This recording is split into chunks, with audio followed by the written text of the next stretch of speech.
and I think to myself, what a wonderful world.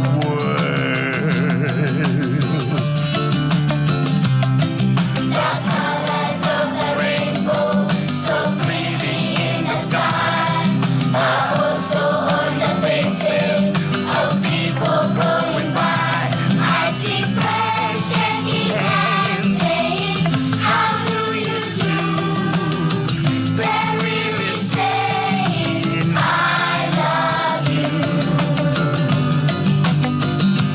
I hear babies cry, I watch them grow. They'll learn much more than I'll ever know. And I think to myself, what a wonderful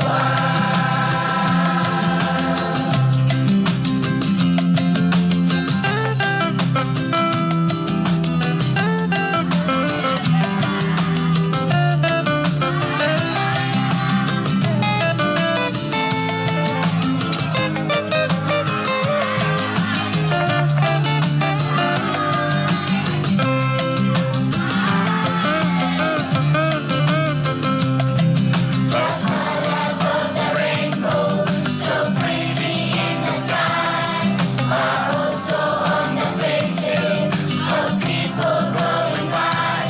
I see friends shaking hands, saying, how do you do? They're really saying, I love you. I hear babies cry, I watch them grow. They'll learn much more than I'll ever know. And I think to myself, what a wonderful world. Yes, I think to myself, what a wonderful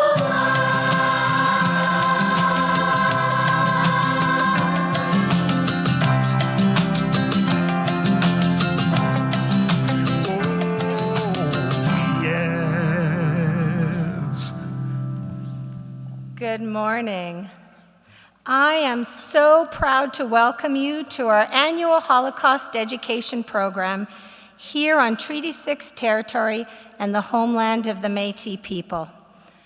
For more than 10 years, we understood that to truly learn and act on the lessons of the Holocaust, we need an audience of young people. As a Jewish community, we must remember and memorialize, but without you in the room, we won't ever see change.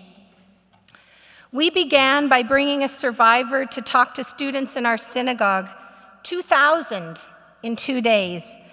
Aging survivors telling such emotionally draining stories 4 times in 2 days was taking its toll. In fact, it was Robbie, our speaker today, who said, Heather, how young do you think we are? Give us a break. Before we could consider how to make it possible, then Bishop, now Archbishop Don, and Father David invited us into their home. They invited one survivor, our community, and 2,000 of you. We were worried. This piece of history, like all genocides, is a global responsibility, but the story of 6 million murdered Jews is our story.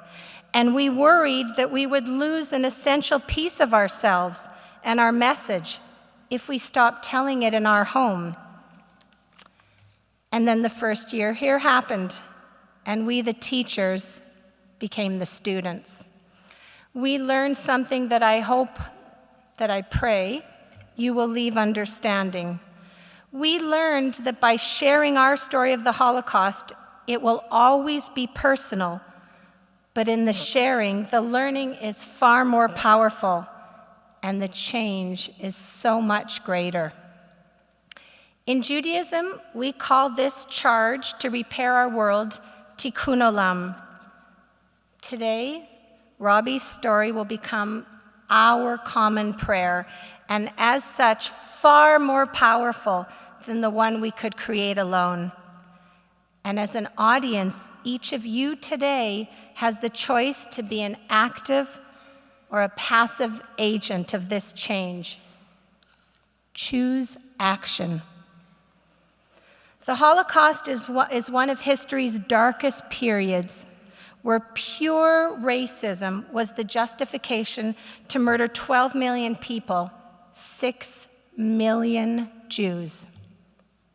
It's a particular moment in history unlike no other, where a genocide of such strategic and calculated proportion against one people took place. Jews were butchered, gassed, burned, drowned, experimented on, tortured, and annihilated for one crime, the crime of being born Jewish. The Holocaust didn't just happen overnight. It didn't begin with death camps. It began with small, dangerous hate speech. And from these seeds, it grew into a massive killing machine. Many of you have come to Canada recently, and many from countries where your freedoms and safety were not a priority. You endured hate and persecution and came to North America for a promise of better, and I don't think we're doing as well as we should be. We Canadians have only just begun to listen, acknowledge, and apologize for the atrocities committed against our First Nation Canadians and deal with the ongoing racism that still permeates our culture. Just over a year ago in Quebec, a terrorist attack killed 6 innocent people praying at a mosque. We've seen bomb threats to synagogues across Canada, a rise in terrorism all over the world, and anti-Semitism, the particular hate of Jewish people simply for being Jewish, is once again on the rise in Canada and beyond. Folks, you aren't here by accident. Your teachers brought you here because they believe that every single one of you can and must be the change to end the hate that has no place in our homes, our community, or our world. Repairing our world takes leaders and governments, but especially it takes people. You're the people. I beg you, be the change. The Holocaust touched the global Jewish community. My husband, Leslie, is the child of survivors. Both of his parents lost most of their families, and we're married and have 3 sensational kids because despite unimaginable odds, his parents lived. And it's our job to tell their stories and be the change. My friend Robbie is going to tell you his almost surreal story. But unlike a frightening, disturbing book, you can't put Robbie's story back on the shelf. It's embodied in this living, breathing superhero. I'm not going to prepare you for Robbie's talk with a bio or an introduction. His experiences are extraordinary, and chances are, in your entire lifetime, you will never meet somebody who has survived all that he has. And yet, you will quickly hear how his spirit, resilience, and pure goodness is even brighter than his darkest memory. I ask you to open your hearts and listen, because when Robbie shares his story, he gives his listeners a piece of himself. I challenge every last one of you, be the change. I invite you now to give your attention to the screens for a short video about Robbie and his liberator, and at the conclusion, Robbie will come and share his story with you. The Journal with Mary Lou Finley and Ann Medina. Good evening. Tonight we bring you the personal stories of 2 men and of the moment in history that binds them together. They're both survivors of the Second World War. One, a child victim of Hitler's Holocaust. The other, a young American soldier who liberated him from the death camps. On this 40th anniversary of the war's end, the mass extermination of European Jews is being recalled in countless memorials and ceremonies. Perhaps because the enormity of the evil, even after all these years, seems impossible to grasp. Perhaps because there are those who now deny that the Holocaust ever happened. Jerry Thompson presents the stories of Leon Basse, the young American liberator, and Robert Waisman, the survivor. Both believe it is their duty to tell the story. And I remember my father saying, okay, so they'll kill 10, 20, 100, 200. I mean, how many people can he kill? When Nazi stormtroopers put Robbie Waisman in a concentration camp called Buchenwald, he was only 13 years old. And so I walked into that camp, and when I got through those gates, I saw the living dead. When Leon Basse marched in to liberate Buchenwald, he was the first black man Robbie Waisman had ever seen, but a face he would never forget.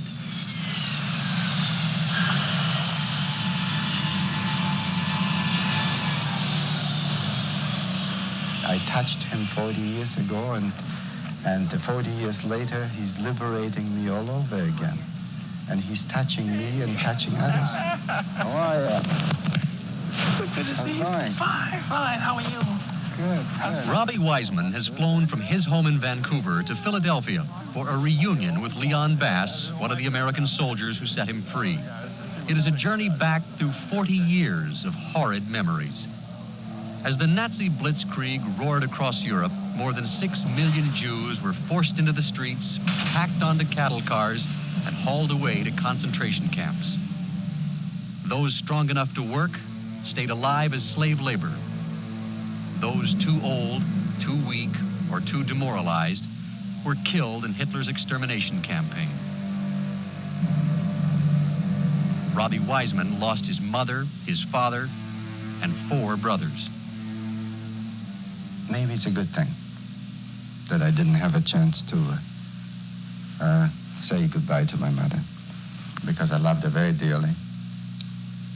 And to say goodbye and to have something final like this, I don't think I would have been able to take it. In the lost childhood of Robbie Waisman, even a bar of soap became a thing of terror. I remember going into one of those huge shower rooms with nothing but a piece of soap that they hand you as you walk in. And there we were, waiting until they got enough people in. And we were in this place with the soap, looking up at the shower heads and wondering, is the water gonna come out? Or is this lethal gas gonna come out? An eternity. By the time you see the water and you feel it, you know, and you see the steam. Yeah, gonna make it another day. How could anybody so young endure what you went through? How could anybody as young as you were be that strong? Stupidity, the will to live. I don't know.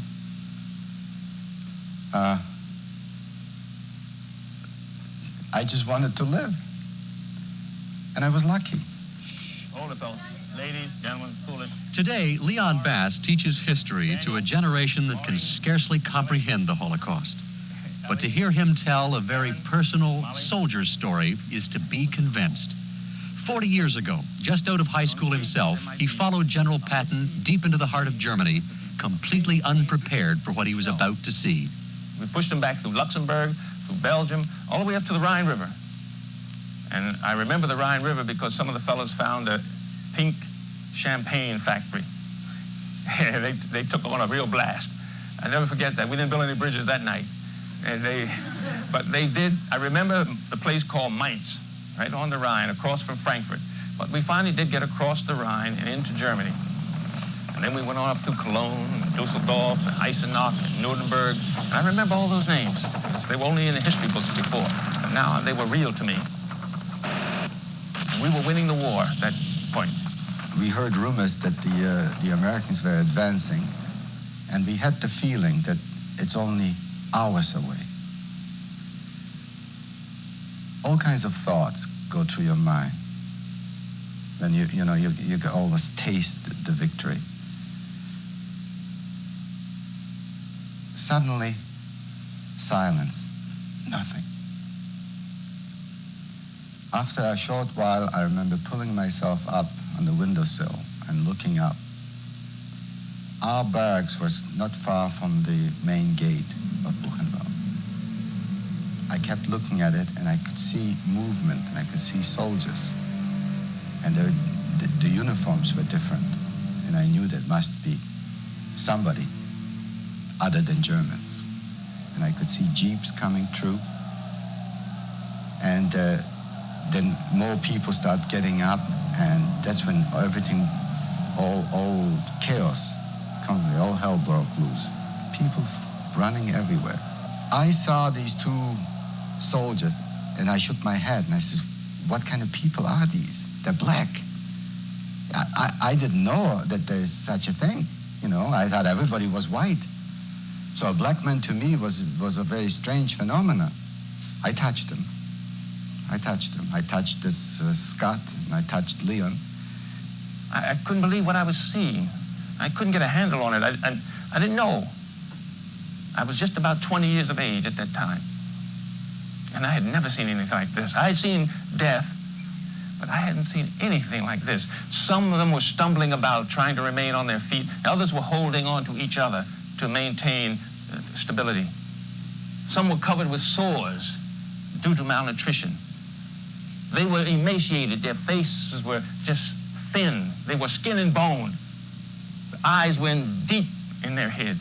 I saw people, human beings, who had been so brutalized, so maltreated, starved, tortured, not given enough medical attention.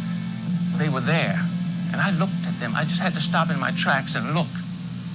And you keep in mind that Buchenwald was a small camp in comparison to some of the others like Auschwitz, Dachau, and so many others that were spread all over Eastern Europe.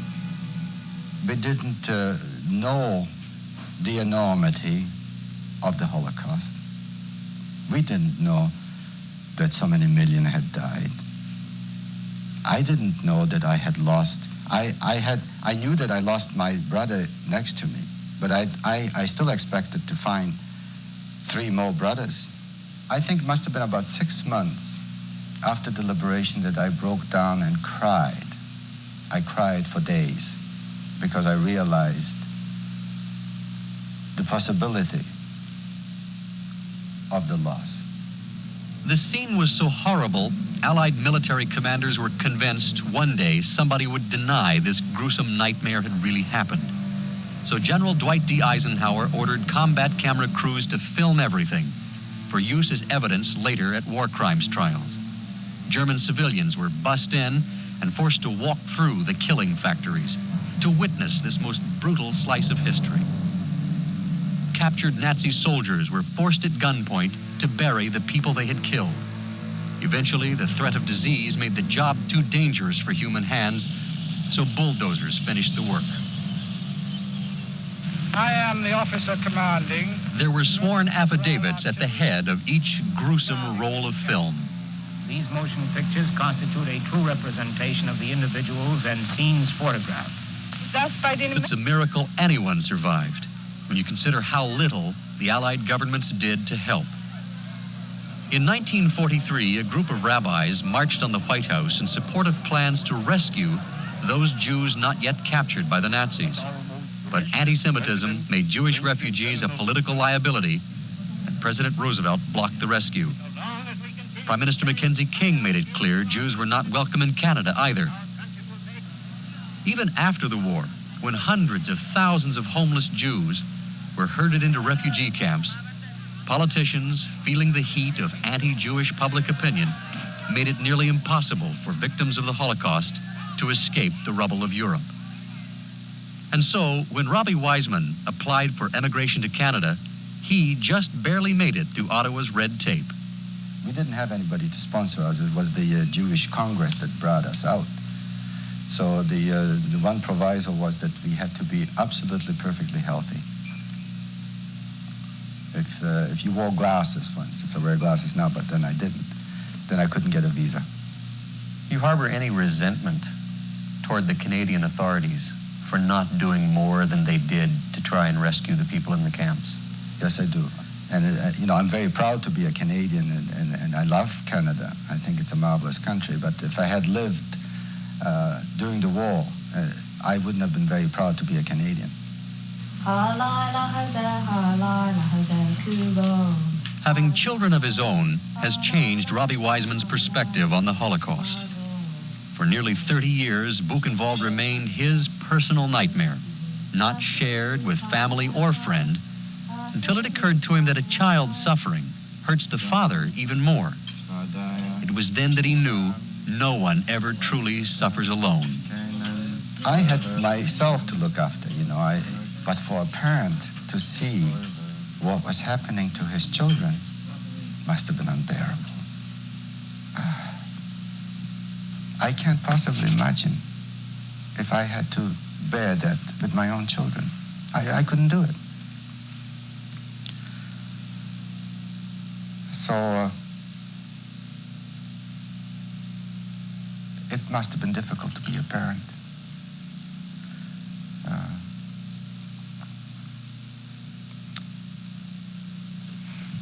You know, it's and to see, like some of them had to see your own children lose their lives. Time has changed perspective for Leon Basse as well. 40 years ago, a black soldier in a segregated army, he fought for freedom, but still rode at the back of the bus. I was frightened. I didn't want to die. And then I began to be angry because I'm fighting and risking my life, and I don't have the rights that I'm supposed to be fighting for. I was only 20. The only thing I had was that I had been feeling a lot of pain because I was black in a white society.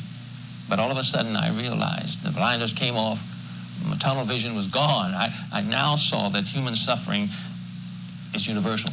It's not relegated to just one person. And I think when we understand that, then we know that we have connections and that your pain is my pain.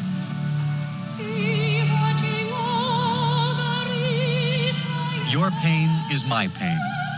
In 1943, it seems the politicians didn't believe that. And perhaps back then, even Robbie and Leon found it hard to believe. But not anymore. Robbie has flown from Vancouver to Philadelphia to present Leon with a special humanitarian award and to let him know his brotherly love will never be forgotten. 40 years ago, you were my Messiah. You were my angel from heaven. You gave me my freedom. I will never forget this moment.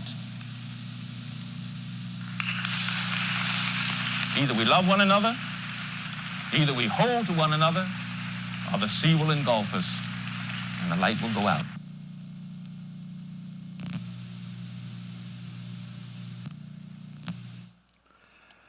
Good morning, everyone.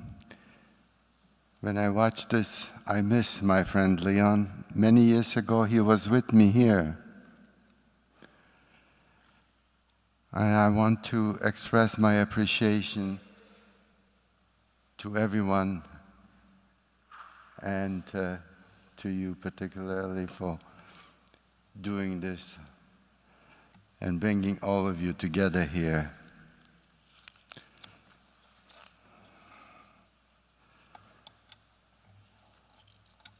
Imagine being a 14-year-old boy. Imagine having been in hell and back over 4 years over this boy's life, working in Germany's ammunition factory, being hungry, starved, emotionally exhausted, physically weak and deprived of every human emotion. Imagine being so brutalized and dehumanized that you begin to believe that you're no longer human. And in spite of it all, never lost hope of being reunited with family. Hope, a very powerful motivation. the emergence of the enormity of the Holocaust became known to us. And we had to find a way to deal and cope with the loss of all our loved ones murdered by the Nazis. How are we going to live with all these horrors?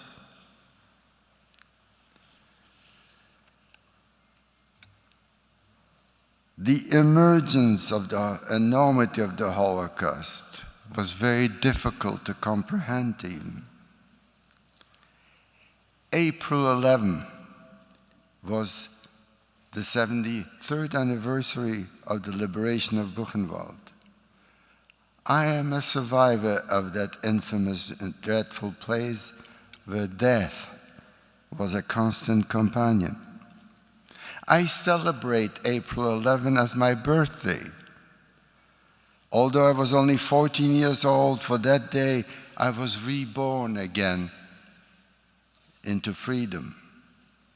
When the Americans liberated Buchenwald, we were euphoric. I will never forget the feeling. The soldiers were larger than life. They symbolized freedom, a new beginning. I tried to communicate with them, as you saw here, but had no words. And for the first time, I saw black men among the soldiers. And since I've been tormented by white persons and never saw a black person, I was sure that angels must be black. The soldiers looked around and were surprised to find youngsters like myself. They wanted to know, who are these kids? Where do they come from? What were their nationalities? Why are they here? What were they guilty of? What was the crime they committed? Ultimately, a few days later, some men arrived to start to sort out the puzzle. They proceeded to make a list, and when my turn came and they asked me my name, I blurted out, 117 098 117 098. My name as a human was erased. I was surprised that they wanted my name, not my number. And when I think back, it was an extraordinary time full of promise and hope. But it was also bittersweet. Those of us determined to survive had to focus all our efforts towards survival. We wanted to go home, be reunited with family, for we soon realized that home was no longer, and that families we loved were brutally murdered. But after emerging from the abyss, thoughts and feelings returned. Questions bombarded me. What now? Where is my family?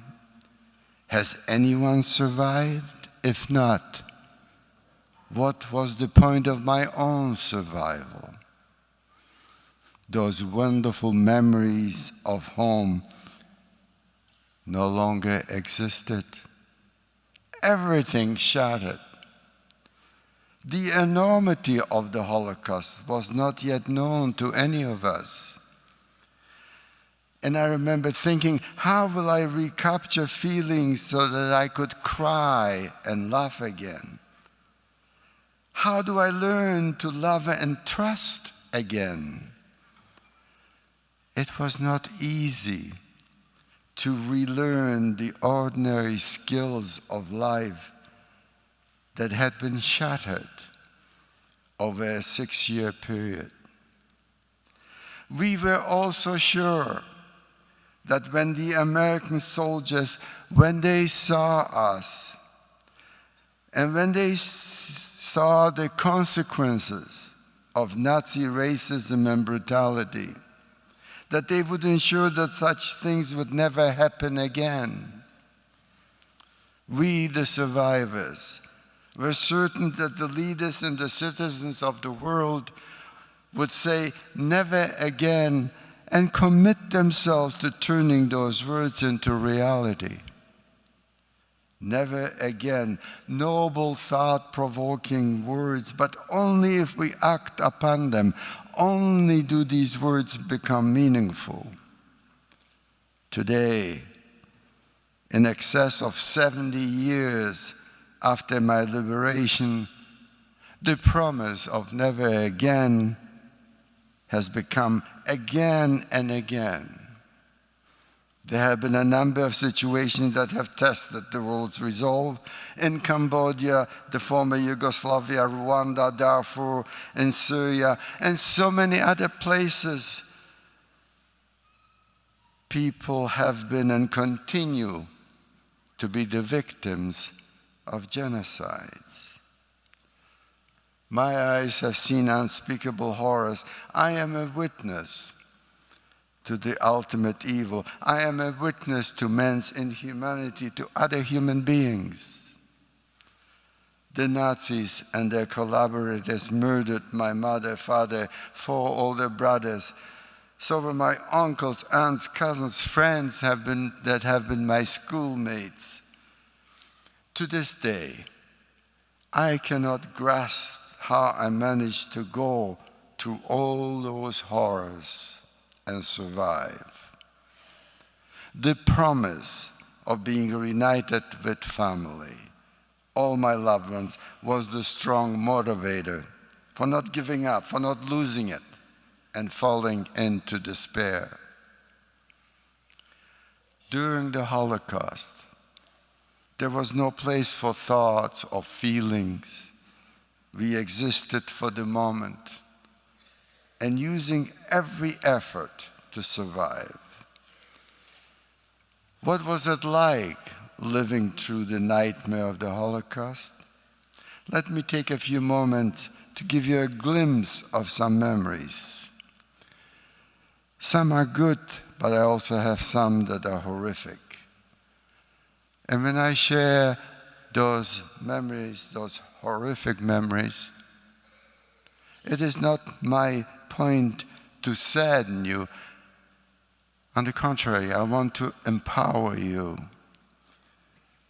When you see bullying in schools, that you stand up and say, hey, that's not funny. Life to me is so important. And when I read a while ago of this young lady that was bullied and she committed suicide, I still get goosebumps when I think about it. Because life to me is very important.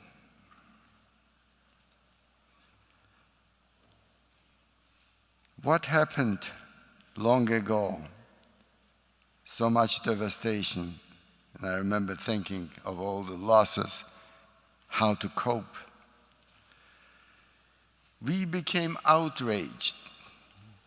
The boys that I'm talking about, that was a group. We became angry.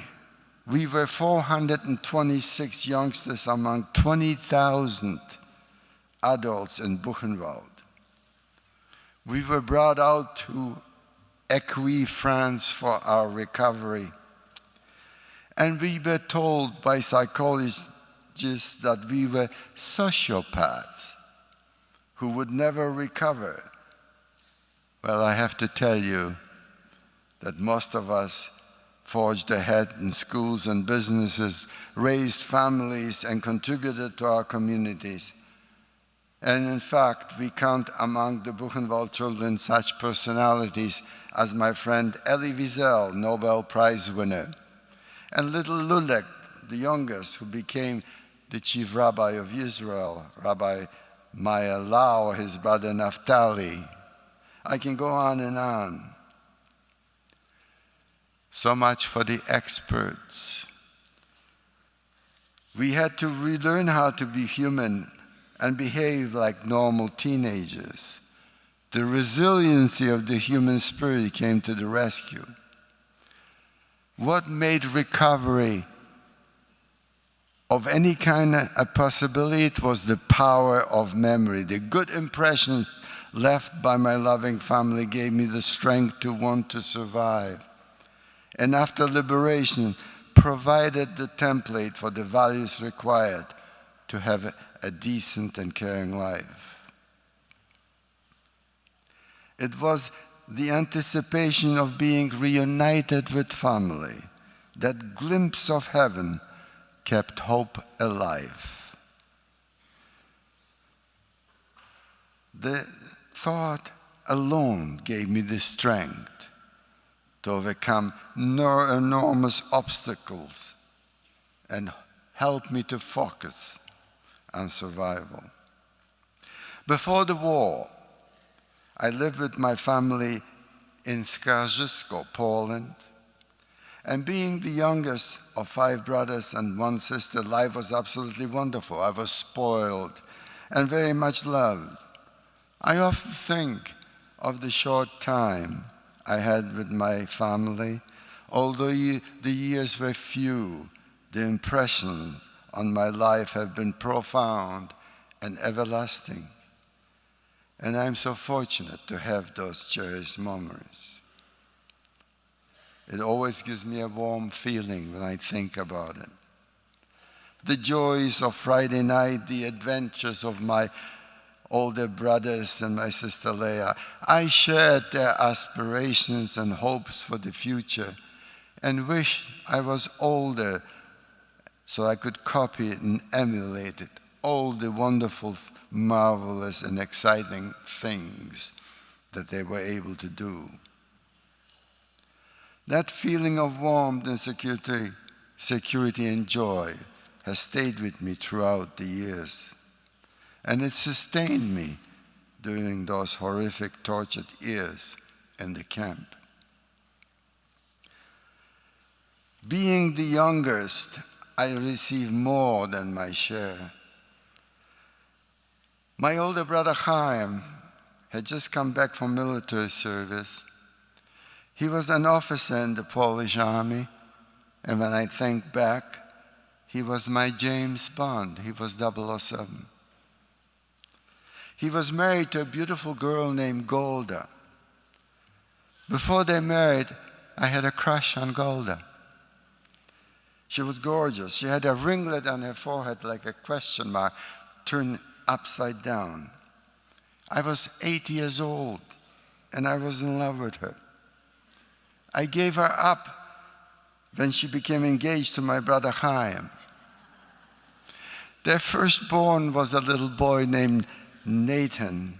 I was so proud. Hey, I was an uncle. So you see, I was compensated for giving up on Golda. Nathan was not yet 3 years old the last time I saw him. His mother Golda was young and beautiful and could have easily gone to work in the ammunition factory after the Nazis established the ghetto. But she would have had to give up her little Nathan. She refused to be separated from a little boy and instead was sent to the Treblinka gas chambers with him. So many other young mothers did the same. When I think back before the war, nothing was ever going to change the feeling of contentment and security. I was wrong. When fears began to be expressed around me about the impending war, I did not worry. I was completely protected by the love and strength of my family.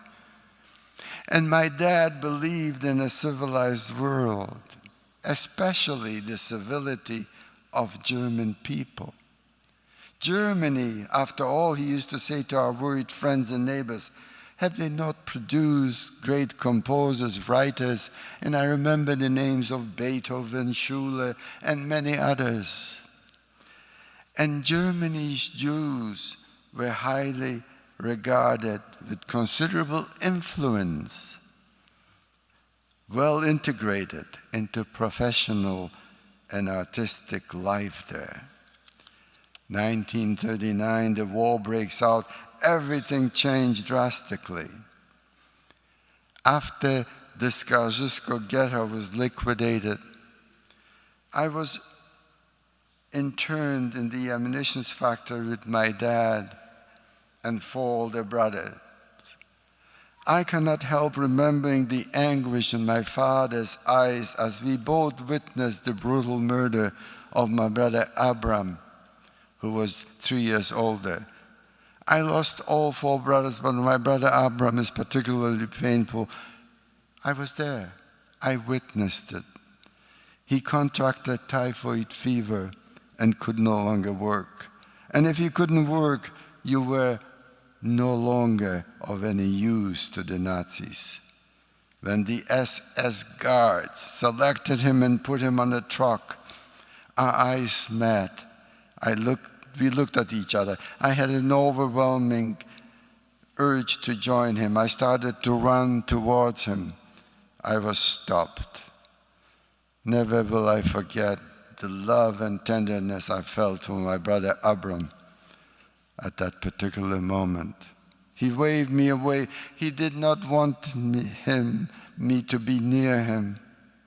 He realized as our eyes met that I should not be with him. Being with him meant certain death, and he knew it. I wanted to reach him regardless. I wanted to go to him. I wanted to give him a hug. I needed to tell him that I loved him. And to this day, why had I not told him that before? They would not let me. So I watched the truck leaving the compound towards the forest nearby. Never will I forget the crackling sound of machine gun fire. Never will I forget the devastation in my heart as I watched in horror the truck returning empty. Why did my brother die? How can I come to terms with his deed?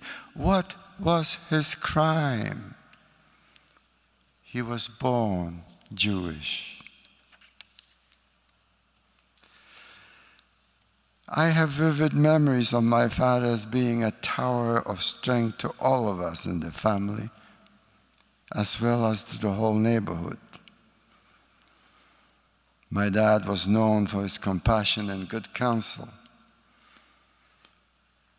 Folks in the community used to respect my father, but during those dark years, we worked in the ammunition factory in Skarzysko, 12-hour shifts, 7 a.m. to 7 p.m.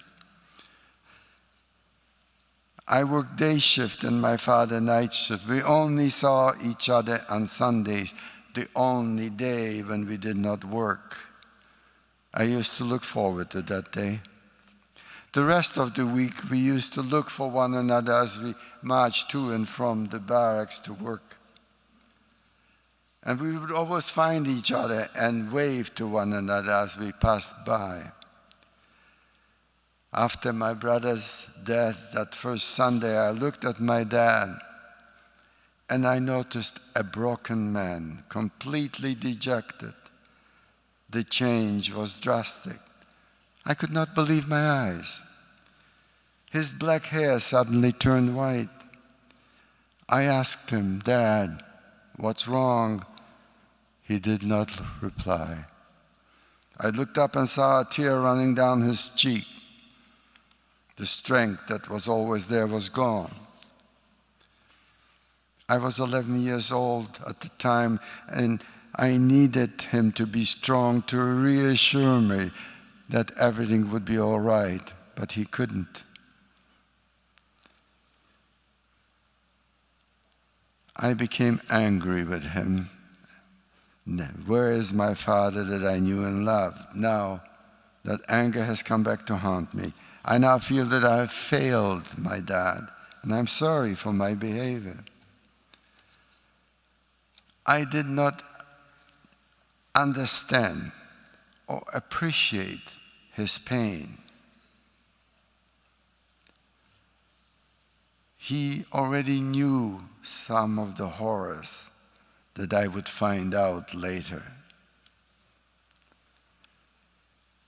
Can you imagine to see what was happening to your family and for a parent to endure?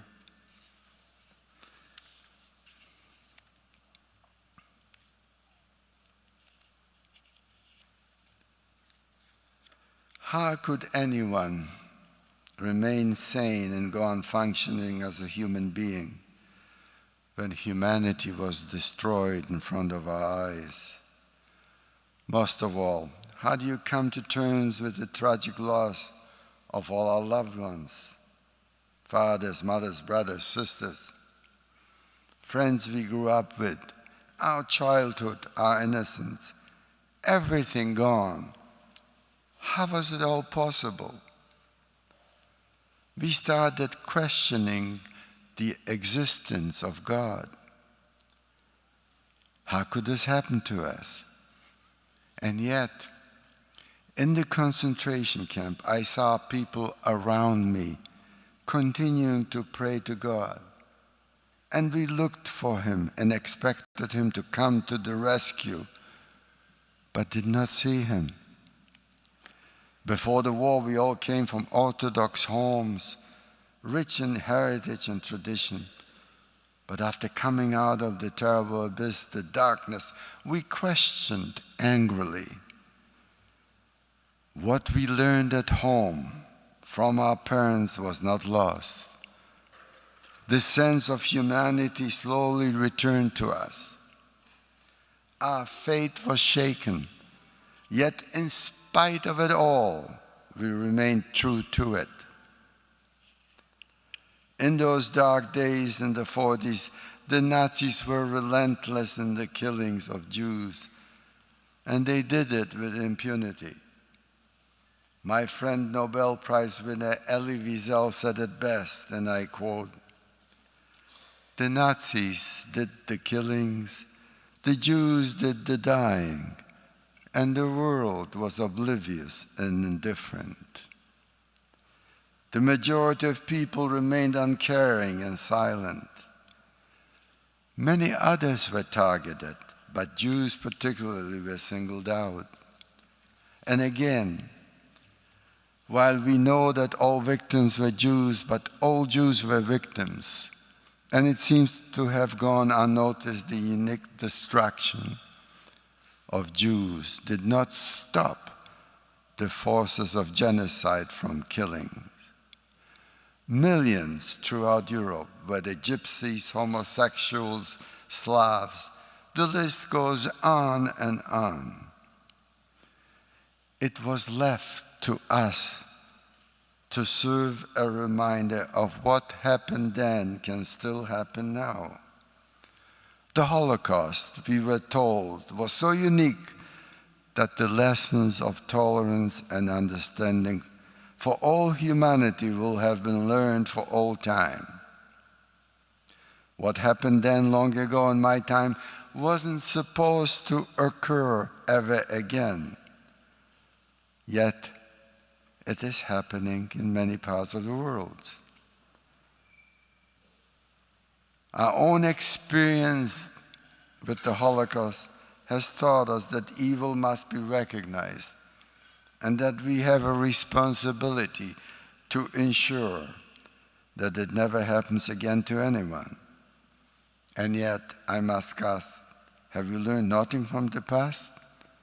What is the world doing about it now? Sarah Bloomfield was a Holocaust survivor, and she said, and I quote her words, "After the Holocaust, we, the survivors, did an astonishing thing. We could have responded to being abandoned by the world with anger and resentment, but instead, we focused on renewal and rebirth. And then after rebuilding our lives, we did another astonishing thing. we determined that our memory should not remain just a source of private pain, but should become a source of public education. We wanted to make sure that no one's future would be like our past.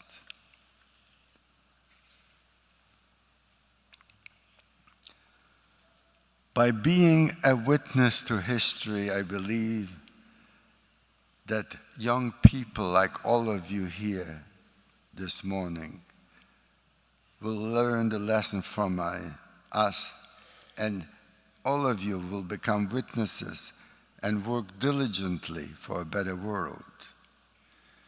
And when I look at you, I see hope in your faces. What must I tell you this morning? What can I convey to you in addition to what I already have? You already know much about the horrors of the Holocaust. What can I add to it? Perhaps this. I learned that children can grow old overnight. I learned that warm memories of a successful early childhood can sustain you in later life. I learned that staying silent after deep wounds internalizes the injury, and that one heals better through sharing the pain with others. From my experience, I help First Nations in Canada to find healing and reconciliation. Can you imagine? For over 100 years, Aboriginal children were taken away from their parents with the idea to take the savagery out of the child. The latest figures show that over 3,000 never came home, and some that did have tales of physical and sexual abuse. I urge them to emulate the boys of Buchenwald and become resilient and rebuild a successful life, which they so desperately require. I also learned the only way to counter Holocaust denial is to continue to bear witness. As you saw in the little clip, I was there as General Eisenhower did when he saw Buchenwald, gathering all the people and do that little clip that you saw. Can you imagine that today, after all the undisputed evidence that exists, there are countries and leaders denying the Holocaust? Hatred and anti-Semitism is again prevalent in many parts of the world. Forgetting the Holocaust is every survivor's greatest fear and simply not an option. Remembrance of the terrible events offers an opportunity to all of us to reflect on the moral responsibilities we have as individuals as well as governments. 6 million were murdered, of which 1.5 million were children. We can barely grasp or internalize the death of only one child, such as a car accident. How can we grasp the death of millions?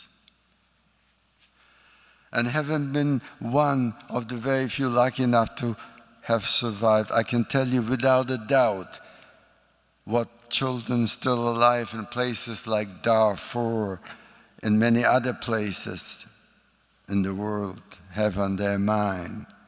They simply want to live and have food to eat. I was in their shoes in the 40s and kept asking then, why did the Nazis want to kill me? What did I do? What was I guilty of? We were unable to find answers then, nor can we find answers today. Why? these killings of innocent children all over the globe is allowed to continue. Albert Einstein, who was a pacifist, said, and I quote, "The world is a dangerous place to live, not because of people who are evil, but because of the people who don't do anything about it." So we must rededicate ourselves to combat hatred, prejudice, and racism. And I want to leave time for questioning, so I want to finish with a quote from Simon Wiesenthal, who said, "I believe in God and the world to come, and when they ask me, 'What did you do?' I will say, 'I did not forget you.'" And again, Elie Wiesel's words, "Zachor, remember, for there must be hope in remembering." Thank you for listening to me. And I'll stop now and answer your questions. Thank you.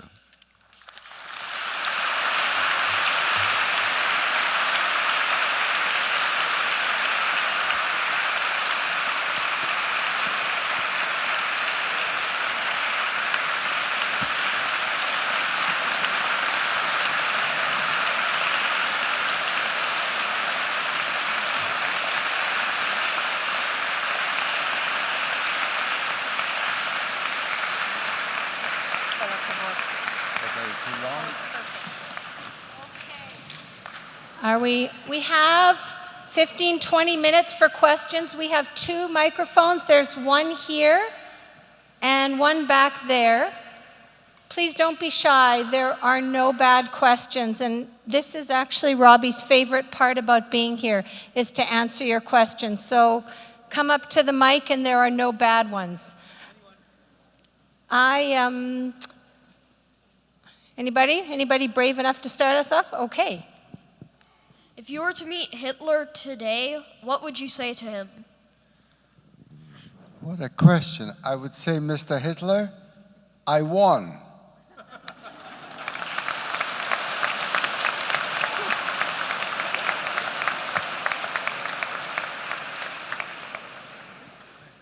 I have some other things I would say to him, but I can't repeat it.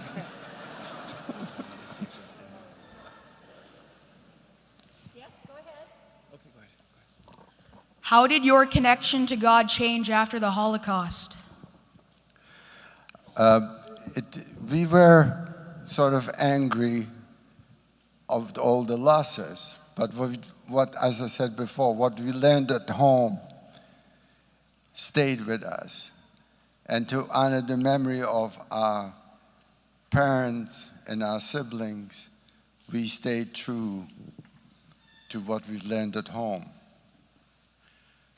And it was a difficult time, but we had to come to terms with it. What would you encourage us to do? What did I encourage you to do? Go to school, get a good education, and respect your siblings, respect your mom and dad. Don't forget, when you go home today, give your mom a hug and your dad. And I hope you do it regularly. I told one boy like you once to go home and give his dad a hug. And then found out, I received a letter from him. He says, I went home and gave my dad a hug. And my dad said to me, what did you do to the car? So, well, you're too young to drive yet, so you're okay. At what point did you realize the massive scale of the Holocaust? Yes. We only saw, we didn't have, today, if anything happened in the world, you can see it on TV and everything. We only saw what was happening around us. The enormity of it all, I found out much later. I wanted to go home, and I visualized me coming home, and everyone except for my brother that I watched being killed, and he died.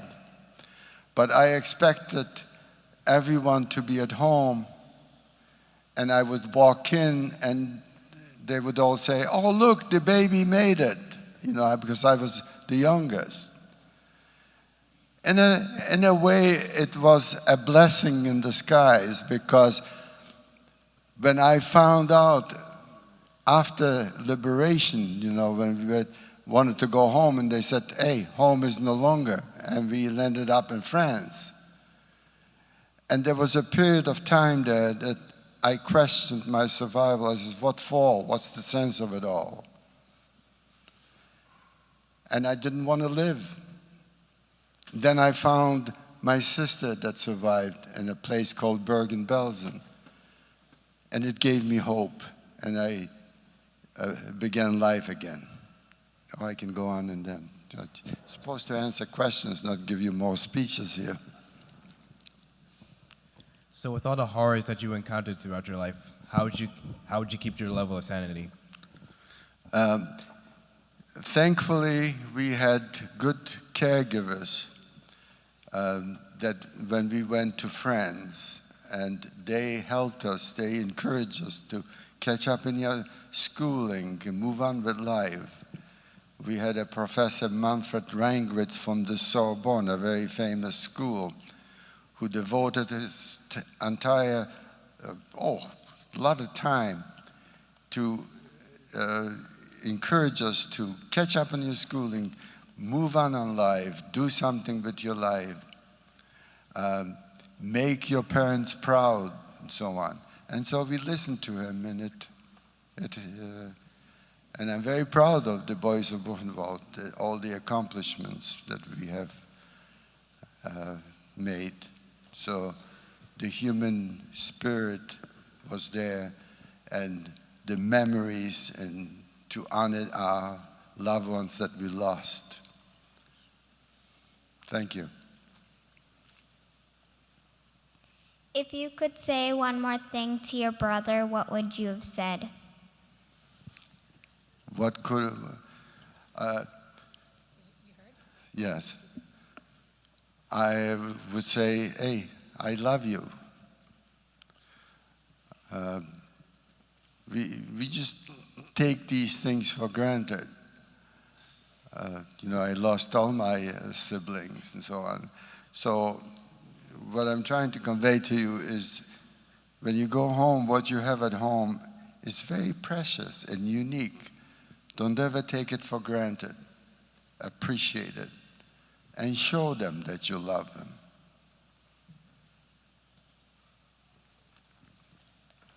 If you can change one thing about the Holocaust, what would you change? What would I change?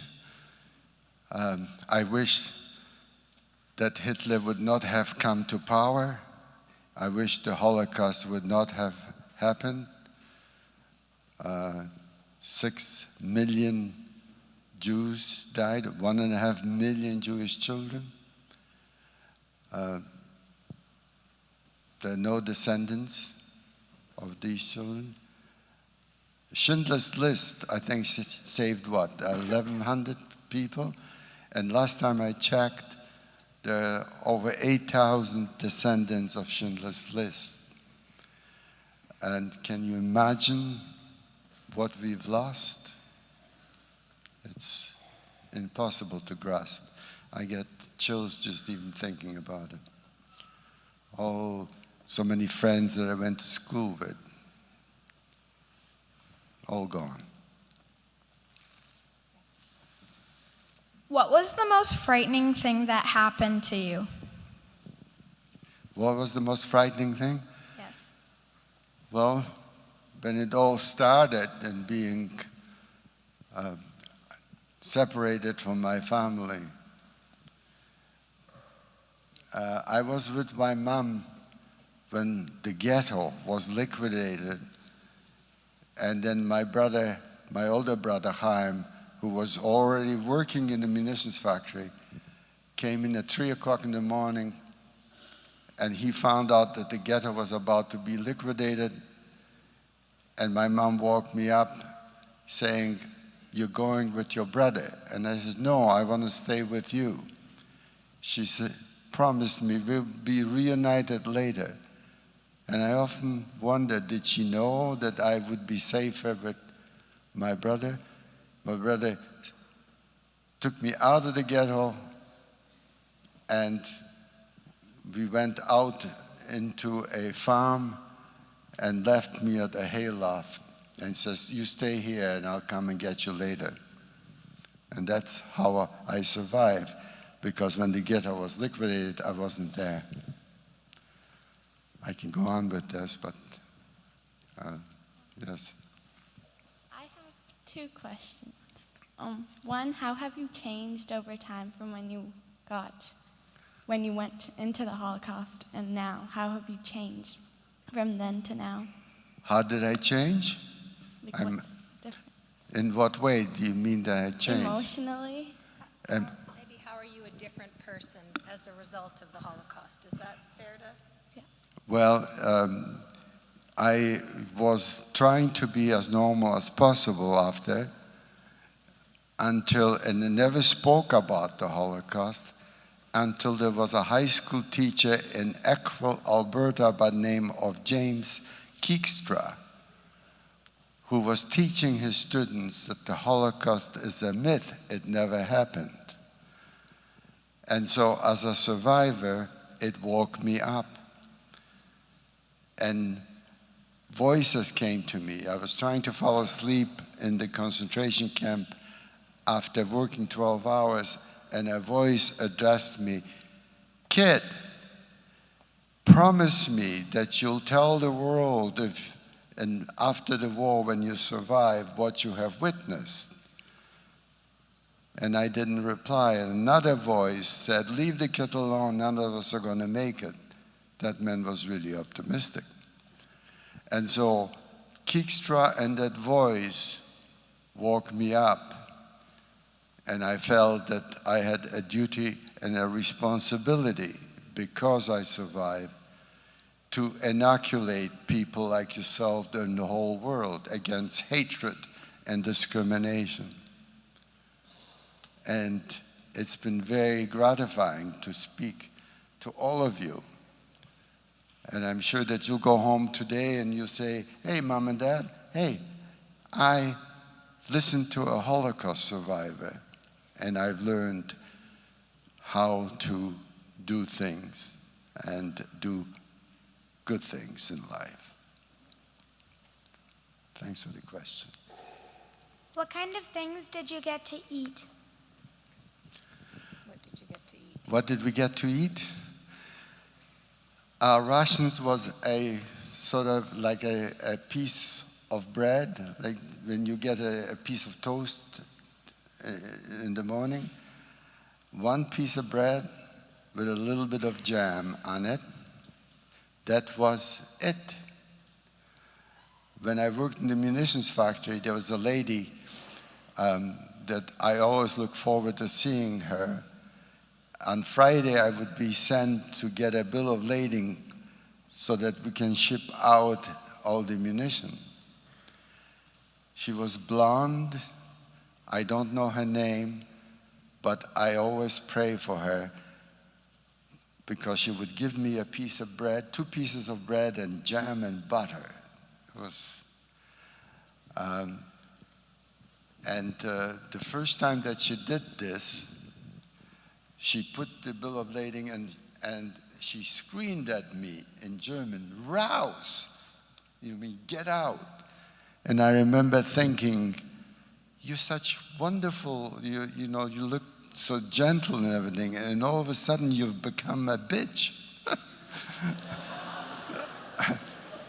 So as I walked out and I opened it, underneath a package, there were 2 pieces of bread. And she risked her life to give me that, because if the SS would watch that doing this, both of us would have been killed. Well, I didn't mind taking the chance because I was hungry. She did this every week. And I say prayers for her because to me she is righteous among the nations. You know, I would like to, if I had her name and everything, I would make sure that she is honored at Yad Vashem. So in the midst of all this, you know, there was some humanity coming out now and then.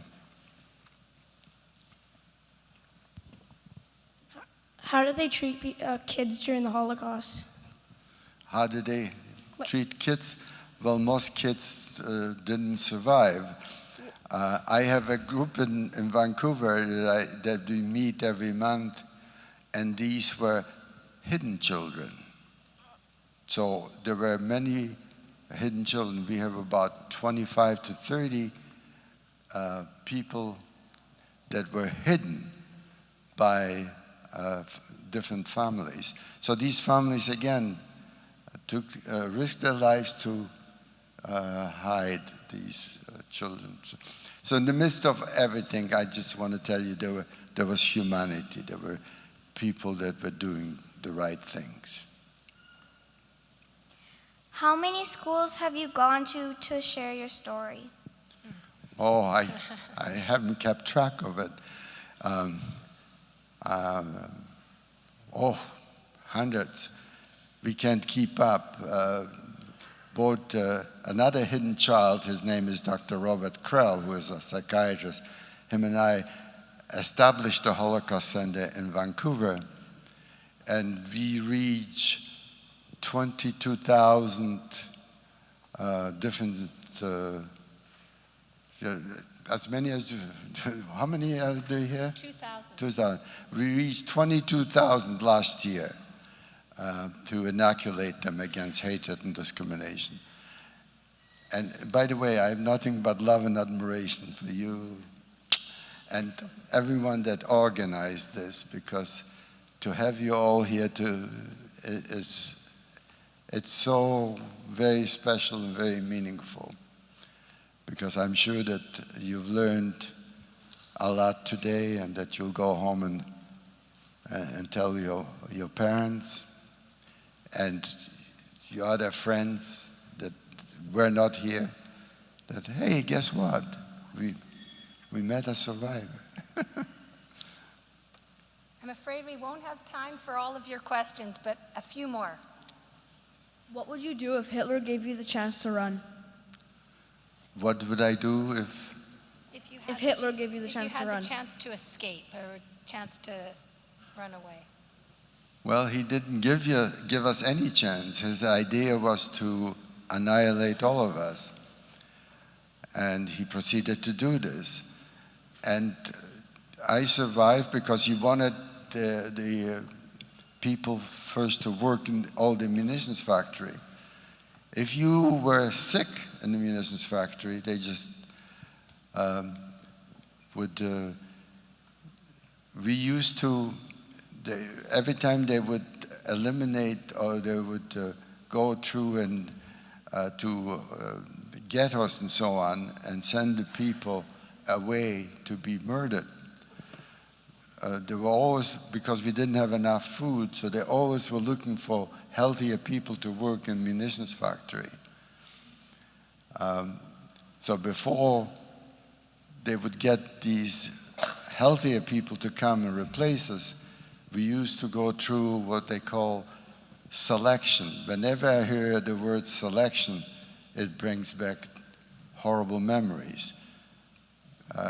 We would go through a selection. A Gestapo man, one of the SS would sit on a high chair, and we would, in single file, walk through a selection, and he would have a stick and say right or left. I went through one of these selections with my dad, and my father was on the left and I was on the right side. And on the right side were people that were sick and older. They couldn't work anymore, so they were destined to be killed. And my dad kept telling me, come on over here. But there was a man with a rifle, and so I was afraid to do it. But finally, I ran up to the Gestapo man, And he did, because there was a lot of people, and I screamed at them, and I said, "Ich möchte darüber gehen." I made a mistake, and I pointed the direction that I came from. And so he wasn't going to grant me my wish. So he hit me over the head and told me to go over to that side where my dad was. So I made a mistake, and I saved myself.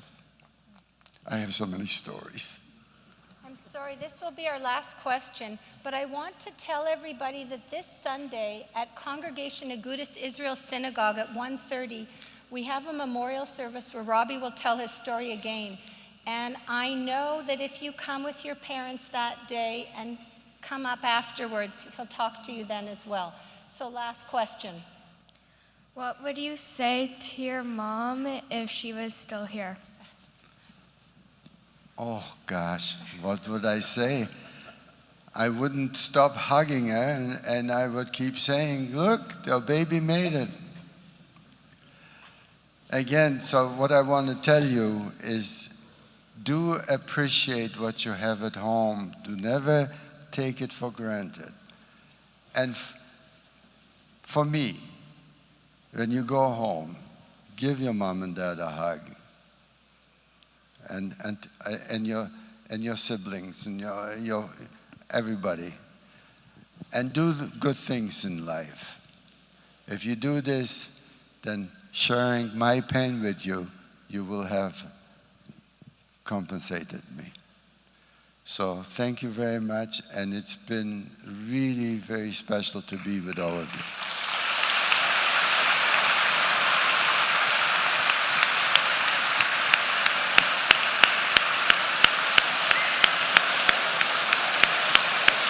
What a wonderful crowd.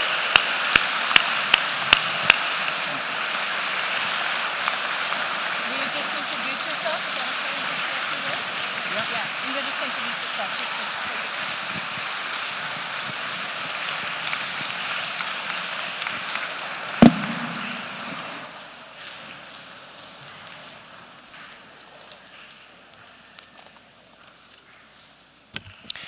Good morning and shalom to everyone. My name is Claudio Jodorkowski, and I'm the Rabbi of Congregation Agudas Israel.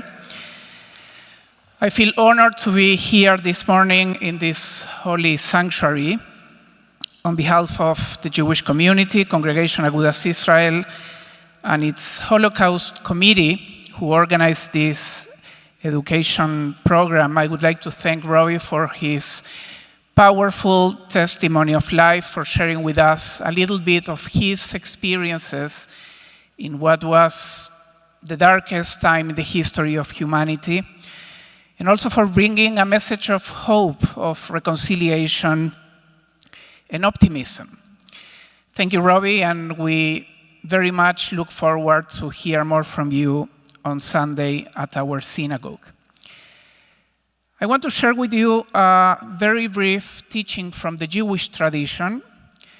Judaism says that there are two different ways to remember, two different ways of how we approach memory. And this is taken from the Torah, our sacred scriptures. And we learned that one of these ways to approach the past and to remember, it is related to a word that Robbie mentioned, and that word is zachor, remember. On the other hand, the Bible uses another word, and that is lo tishkach, do not forget. So we have remember and we have do not forget. And why do we need both? Why one is not enough?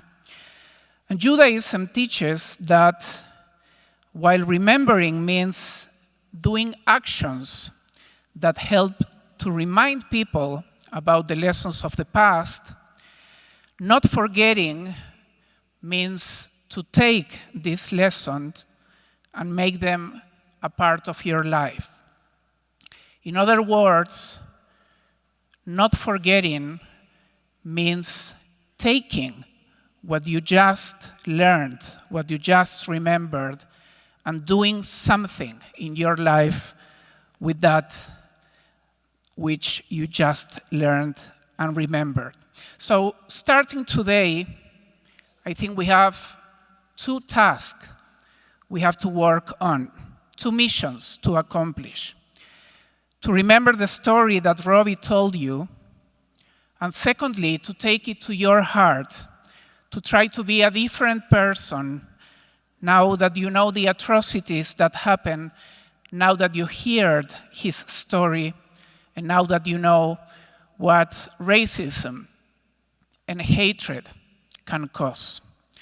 To try to be a kinder person, to step up for others when they are suffering, to not be just a bystander, to not only feel sad for others, but to get involved, to not worry only about your problems, to make others' problems yours. The Bible teaches that we are God's witnesses. And today you have become Robbie's witnesses because you heard his story and you have the responsibility to remember and to never forget it. As Jewish community, we are very proud to partner with our brothers and sisters of the Roman Catholic Diocese of Saskatoon in this important event. We are very thankful to Father David and the staff of the cathedral for allowing us the use of this beautiful and inspiring sanctuary. As Heather was mentioning at the beginning, until 3 years ago, we used to host this event at our synagogue. And because our space is reduced and other limitations, we were looking for a venue. And at that moment, Archbishop Don Bolen, he offered us this sacred space. And since that moment, and thanks to Father David Tumbach, now we are able to do this here in this beautiful and inspiring place. And the reason why I am remembering this, I am reminding you about this, is because this is not only about the space. For us as a Jewish community, doing this event in this place means beginning with one step forward and showing you how much we can do despite our differences, because we have many more things in common than our differences between Catholics and Jews. As a rabbi, it is always moving for me and humbling to speak from this pulpit, but it's even more special to be the one inviting the father of this congregation to come here to the pulpit and to bring greetings. We have a Jewish word, a Hebrew word, that we use sometimes, and this word is chutzpah. Chutzpah, it's difficult to translate it to English, but it means something like nerve. To have the nerve of doing something that it's in the edge of the inappropriate. So I think until a few generations ago, it would be a big chutzpah for a rabbi to invite the priest to bring greetings. But today we can do it with lots of mutual appreciation and friendship, and a little of humor too. So I'm going to invite, with lots of appreciation, my friend, Reverend David Tumbach, the father of this congregation of the cathedral, to come here to his pulpit and to bring greetings on behalf of the Roman Catholic Diocese of Saskatoon. Thank you.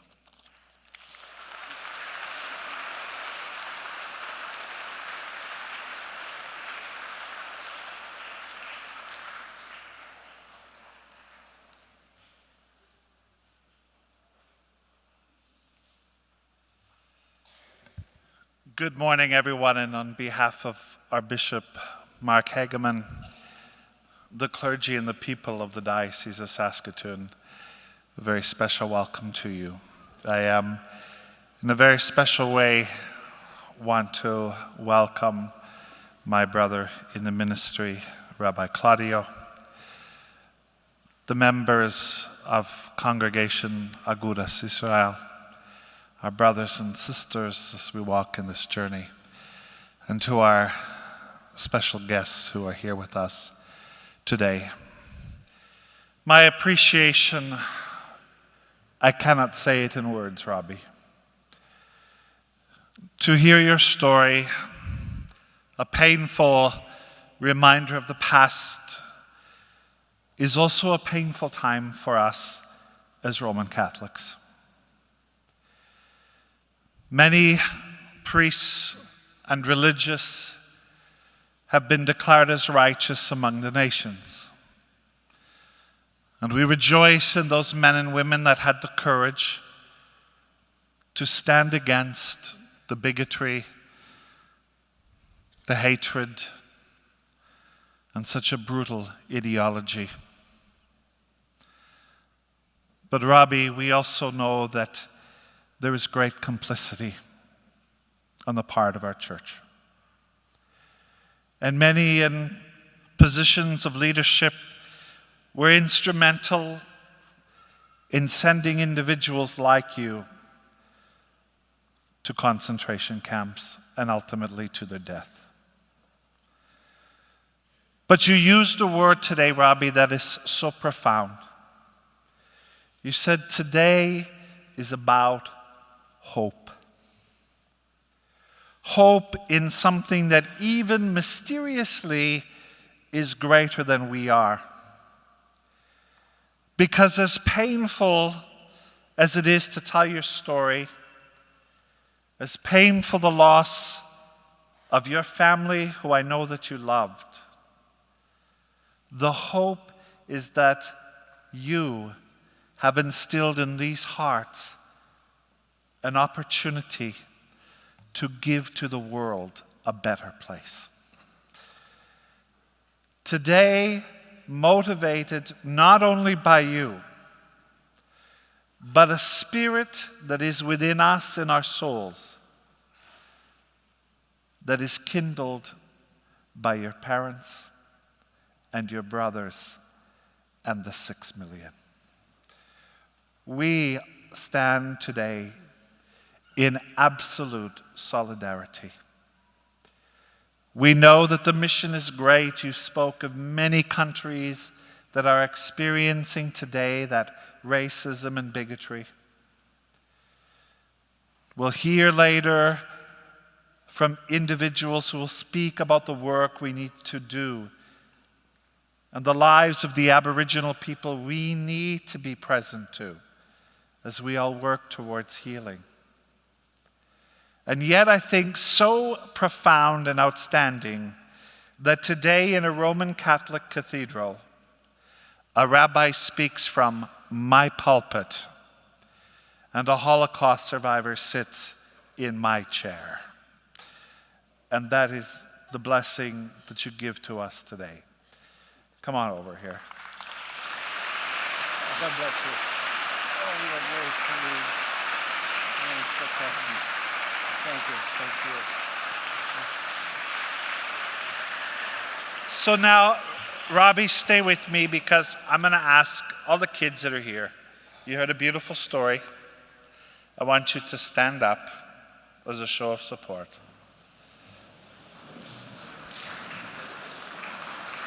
And one of the beautiful, striking things that Heather said earlier was that when she was talking to you, you reminded her that we're all getting a little older. And the sad part is that every year, Robbie, survivors go to their eternal reward. But today, you students and all of us, Robbie is giving us a gift. And that gift is that we have his permission to tell his story, to let the world know. And you know, one of the things Rabbi Claudio spoke about the Jewish tradition of remembering and all of this, there's one that we hold dear too, and that is this. The ones we love are never dead as long as we remember them. Yes. And today we remember your family and your friends and in a special way we offer our prayers for you. Thank you for being here. I look forward to also hearing you again on Sunday. But you are a blessing to us and a blessing to all. Show your appreciation to this incredible man. Very touching. Yeah. Thank you.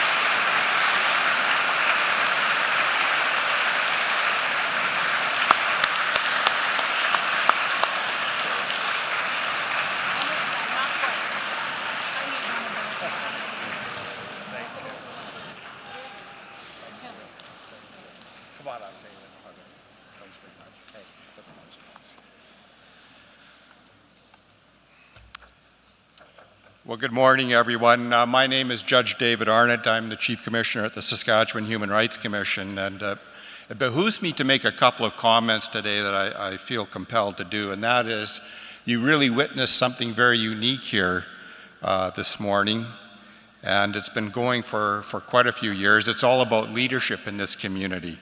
There's a very strong relationship between the Jewish community and the Catholic community here in this city, led by Father Rabbi Jordakovsky and Bishop Hageman and Father David Tumback. It's very, very, very unique. It's unique in Canada. There's also a positive relationship between the Saskatoon Public School Division, led by Ray Morrison and Barry McDougall, and all the teachers and students in that organization. Very thankful for that strong relationship. Working with the Saskatoon Catholic School Division, led by Diane Boyko and Greg Chatelain. Many, many positive relationships, and it's those relationships that give us all hope. And you're witnessing something very unique.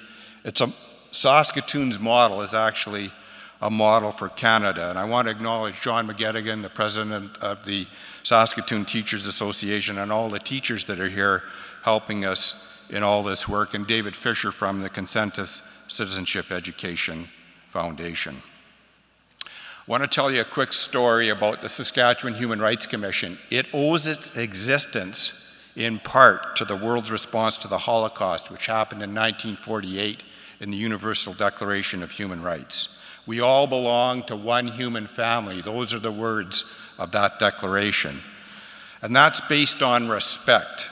Respect for every human being. Why? Because every human being deserves equal moral consideration.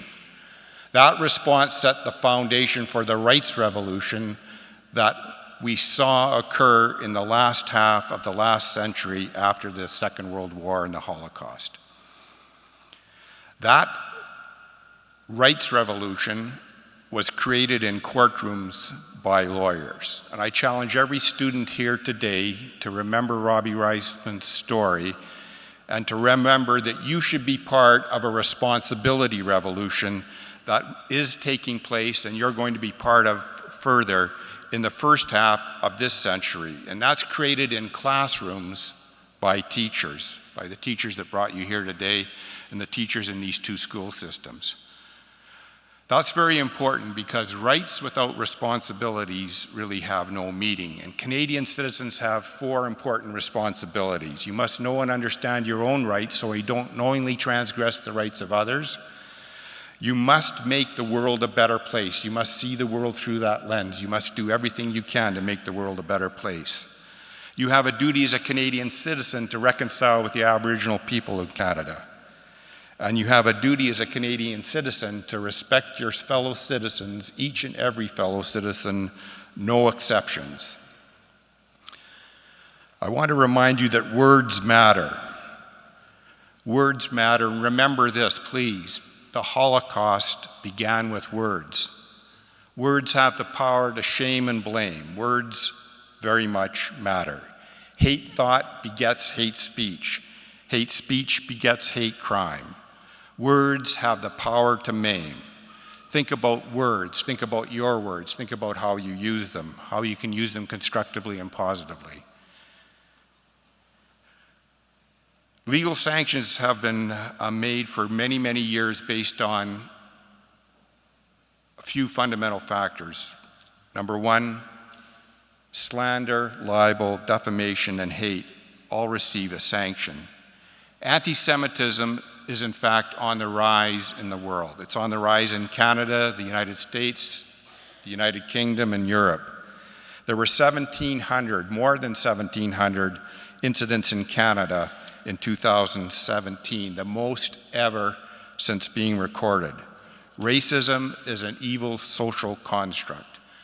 Saskatchewan, unfortunately, has a reputation as being #1 on racism against Aboriginal people, as evidenced in an Environics poll in 2016. We have a lot of work to do, but there's a lot of hope. And it's based on what you learn in your home and what you learn in your classroom. Don't let your guard down. Do not be a bystander. Every citizen, as Robbie said, has a responsibility to confront ignorance, malice born in hate and disrespect.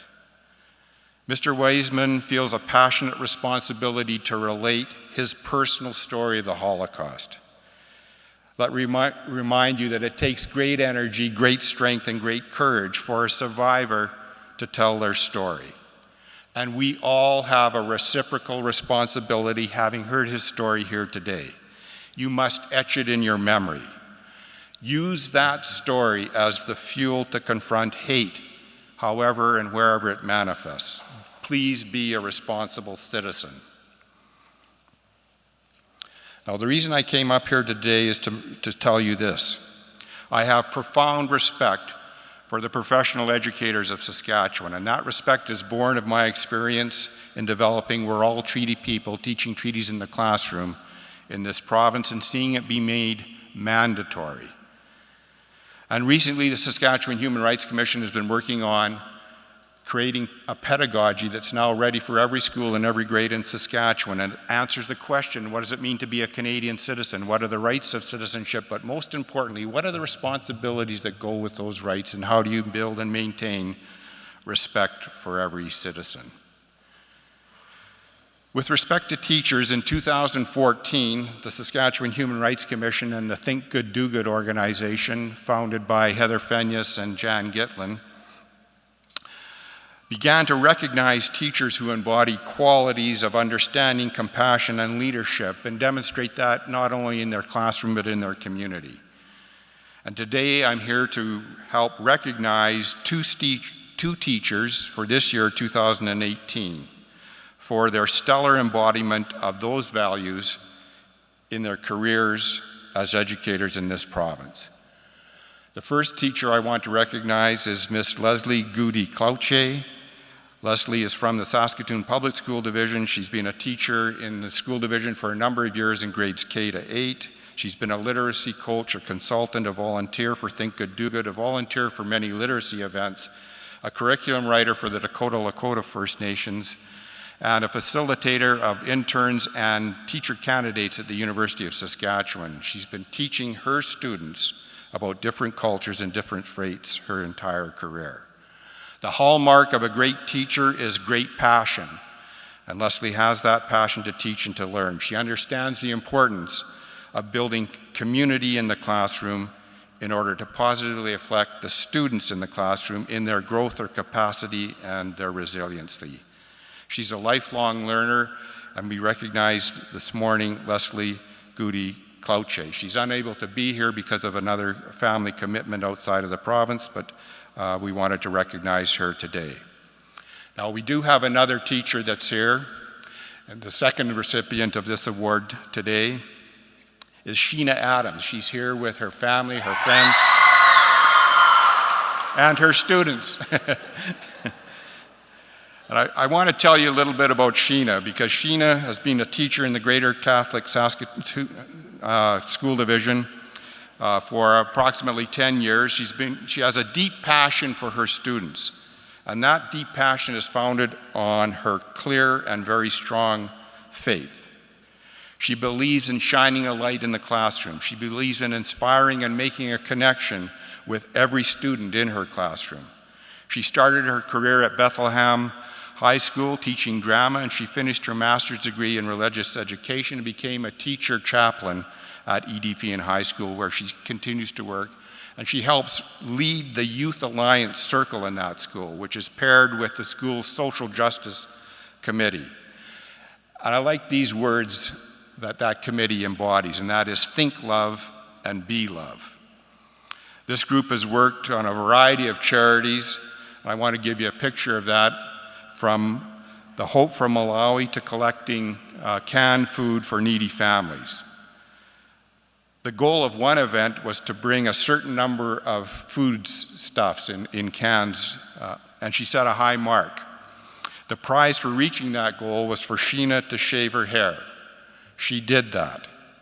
And then she quickly discovered how your hair keeps you warm in the wintertime. So she has a common theme found throughout all of her teaching career, and that is, we all belong to one human family. Every child is filled with dignity and light. She imagines a circle of compassion with no person left outside the circle. Please help me in recognizing a teacher superstar in the Saskatoon City, in the Greater Saskatoon Catholic School Division, Miss Sheena Adams. Please come forward, Sheena.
Well, I'd like to end by thanking each of you for having spent the morning with us. And now that you've listened to Robbie's words, you're a witness.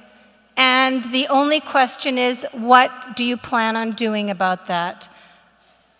Please be the change. As we leave, Robbie and I are going to walk around, try to get to the back, because we realize that you folks are so far back that we don't want you to feel removed. So we're going to walk around, and I know some of you need to leave, but I also know that Robbie's here, and he's a great hugger. Thank you for being with us this morning.